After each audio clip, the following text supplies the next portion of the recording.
इस एपिसोड में आगे। माँ से बात करती हुई आवाज किसकी हो सकती है आखिर? कहीं ये वही इंसान तो नहीं? मेरा शक सही तो नहीं? नंदिनी, क्या हुआ? अवनी ने बड़े ही प्यार से पूछा। नंदिनी ये बात अवनी को अभी नहीं बताना चाहती थी।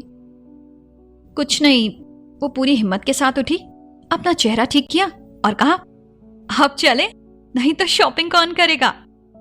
वो नहीं चाहती थी कि उसकी वजह से अवनी का मन खराब हो, इसीलिए उसने खुद को संभालते हुए ये कहा।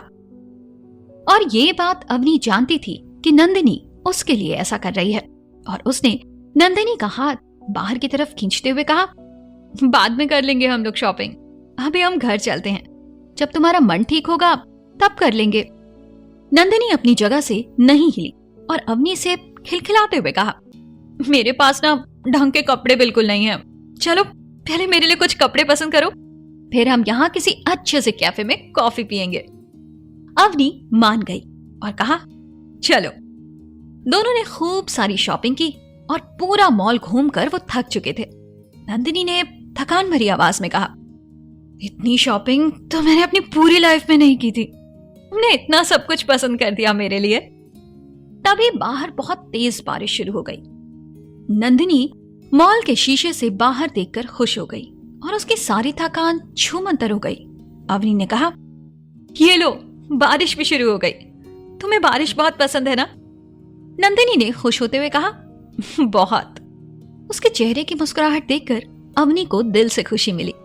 चलो अब अच्छी सी कॉफी पियेंगे, नंदिनी ने खुशी में कहा। नंदिनी और अवनी दोनों ने मॉल के स्टारबक्स में बैठकर कॉफी ऑर्डर की और कॉफी आने का इंतजार करने लगी।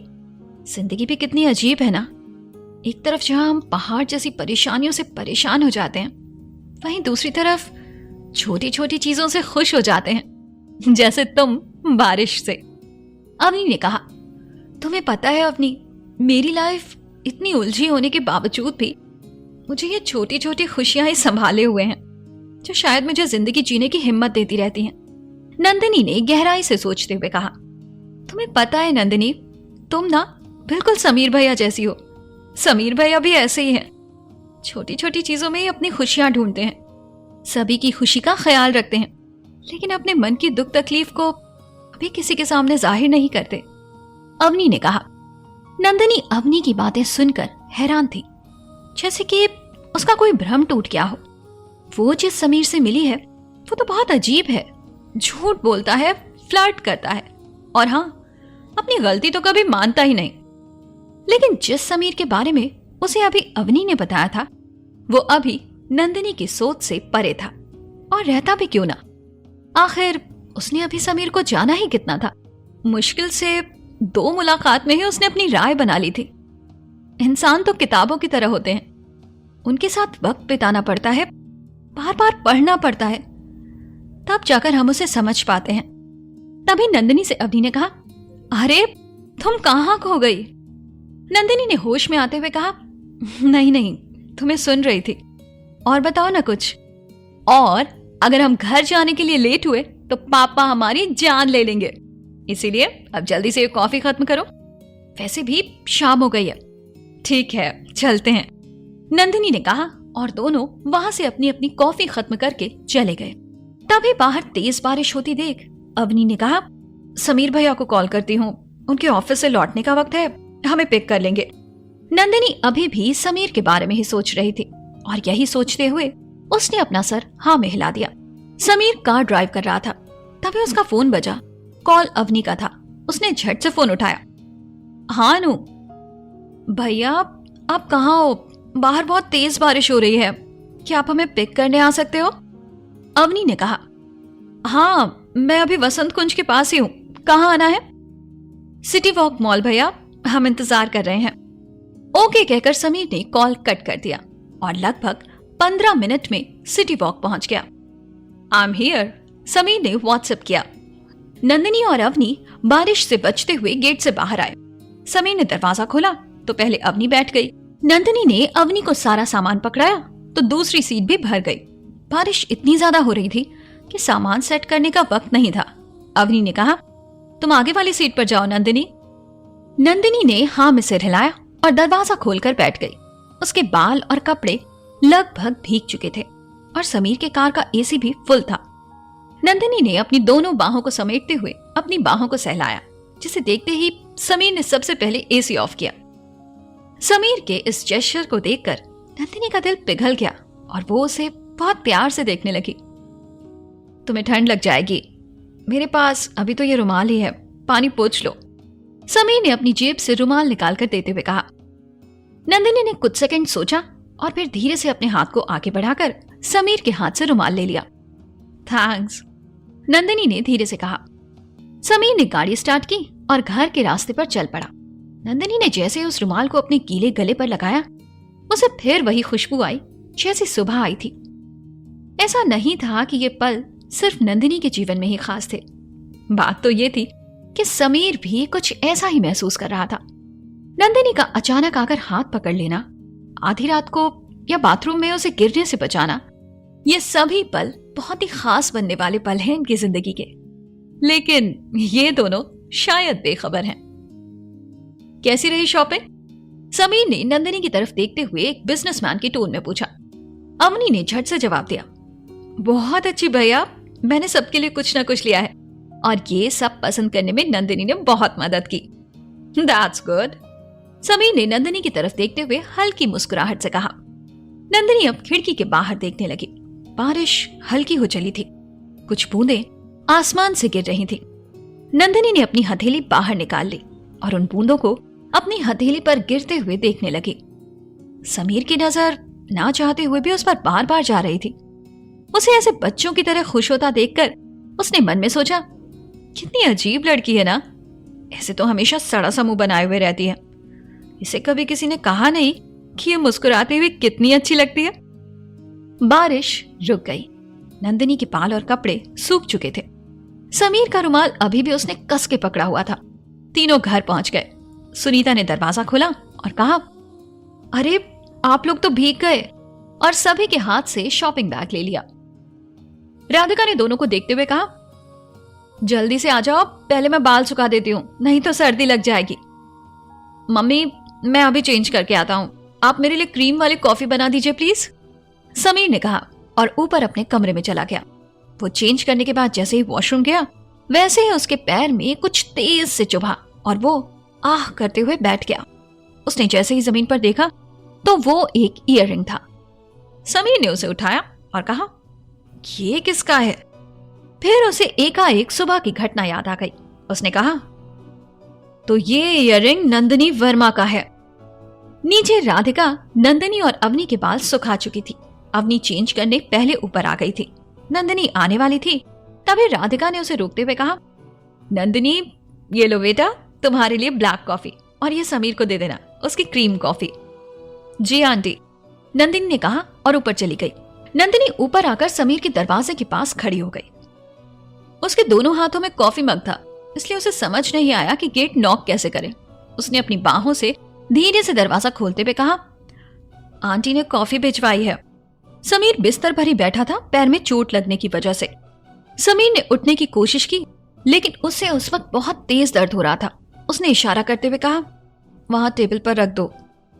नंदिनी ने कॉफी उसकी टेबल पर रखी और जैसे ही जाने लगी, उसने जमीन पर खून के निशान देखे तो वो पूछ बैठी, ये क्या है, तुम ठीक तो हो ना? हाँ, वो बस पैर में कुछ चुभ गया था। कहाँ, मैं फर्स्ट एड बॉक्स ले आऊं? नंदिनी ने थोड़ा परेशान होते हुए कहा, नहीं, यही है मेरी टेबल के ड्रॉर में, बस मुझे पकड़ा दो। नंदिनी ने हाँ में सिर हिलाया और टेबल की तरफ दोबारा मुड़ी और बॉक्स निकालकर समीर को दे दिया। नंदिनी उसकी चोट देखना चाहती थी। समीर ने पैरों में दवाई लगाने की कोशिश की, लेकिन वो ठीक से लगा नहीं पाया। अगले ही पल नंदिनी नीचे उसके पैरों के पास बैठ गई और उसके हाथ से बैंडेड और दवाई ले ली। समीर कुछ कहने ही वाला था कि नंदिनी ने अपने होठों पर उंगली रखते हुए श्श कर दिया और वो बिल्कुल चुप हो गया। नंदिनी ने बहुत ही शांति से उसके पैरों में फर्स्ट एड लगाया। समीर उसे लगातार घूर रहा था और सोचा, ये जितनी बुरी लगती है उतनी है नहीं। नंदिनी ने टॉन्ट करते हुए कहा, वैसे ये चोट कहां से लगी? कमरे में कहीं कांच तो नहीं? कहीं आपकी बियर या फिर वोडका की बोतल तो नहीं टूट गई? तुमने मेरे कमरे का इंस्पेक्शन कर लिया क्या? हाँ, ऐसा ही कुछ समझो। तुमसे तो डर के रहने की जरूरत है लगता है, आशुतोष कश्यप की तरह। नहीं, उतना भी नहीं, लेकिन थोड़ा सा। इस बात पर दोनों खिलखिलाकर हंस पड़े। चोट पर जितनी जल्दी मरहम लगा लिया जाए उतना अच्छा होता है, नहीं तो बाद में उसे घाव बनने में वक्त नहीं लगता, नंदिनी ने कहा। सही कहा, और उस घाव की टीस हमेशा कहीं अंदर रह जाती है, समीर ने जवाब दिया। नंदिनी ने बैंडेड लगा दिया था और कहा, ये लो, लग गई दवा, बस इसका ध्यान रखना और थोड़ा कम पिया करो, क्या पता शायद जल्दी ठीक हो जाए। कहते हुए नंदिनी कमरे से जाने लगी। तभी समीर ने कहा, अच्छा सुनो। नंदिनी पीछे मुड़ी।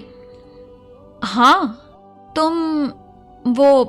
तुम्हारी कॉफी वहां टेबल पर रखी है। नंदिनी ने अपनी और समीर की कॉफी उठाई, उसके हाथ में पकड़ाया और अपनी कॉफी लेकर चली गई। उसने सिर्फ एक काम यानी कॉफी देने का ही नहीं किया था, बल्कि जल्दबाजी में कॉफी एक्सचेंज करने का भी कर दिया था। एक सिप लेते हुए समीर ने कहा, ये तो मुझे मारना चाहती है, कहीं इसने इसमें मुझे जहर मिलाकर तो नहीं दे दिया। भगवान बचा लेना मुझे इतनी जल्दी नहीं मरना है। इतनी कड़वी क्या जहरीली कॉफी तो मैंने अपनी लाइफ में नहीं पी। उधर नंदिनी ने एक सिप लिया। ये इतनी अच्छी क्यों लग रही है, मेरी ब्लैक कॉफी की तरह कड़वी क्यों नहीं है?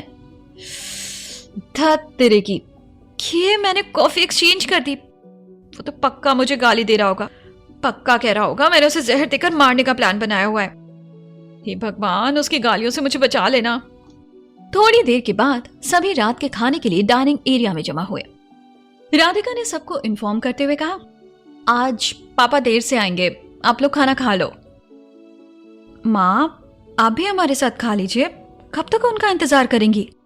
समीर ने कहा। राधिका ने समझाते हुए कहा, नहीं समीर, तुम मेरी चिंता मत करो, मैं खा लूंगी बेटा, चलो तुम लोग जल्दी से खाना शुरू करो। समीर की बात न माने जाने पर वो गुस्से में ऊपर चला गया। सभी देखने लगे। राधिका जानती थी इसके पीछे का कारण, इसलिए उसने कहा, आप सभी शुरू कीजिए, मैं देख लेती हूं उसे। नंदिनी सोचने लगी, अजीब है, इसके मूड का कुछ पता नहीं, इतना शॉर्ट टेम्पर्ड क्यों है आखिर ये। फिर वो हल्का फुल्का सा खाकर अवनी के साथ ऊपर आ गई। समीर का दरवाजा बंद देखकर उसे चिंता हुई। राधिका भी मनाने आई पर उसने दरवाजा नहीं खोला। नंदिनी कमरे में आकर पढ़ने लगी, लेकिन बार बार उसका ध्यान समीर के उस बिहेवियर पर जा रहा था। अवनी भी बेड पर लेटी अपने मोबाइल में कुछ कर रही थी। घड़ी में रात के 11 बज चुके थे। नंदिनी बाहर जाकर बालकनी में खड़ी हो गई। शाम की हुई बारिश की ठंडक हवा में अभी भी महसूस की जा सकती थी। मिट्टी की सौंधी खुशबू पूरे कमरे में भर गई थी। तभी उसने अपने राइट साइड के बालकनी पर बीन बैग पर बैठे समीर को देखा। अंधेरे में भी उसे देखकर इतना जरूर कहा जा सकता था कि वो किसी बच्चे की तरह रूठ कर बैठा हुआ है।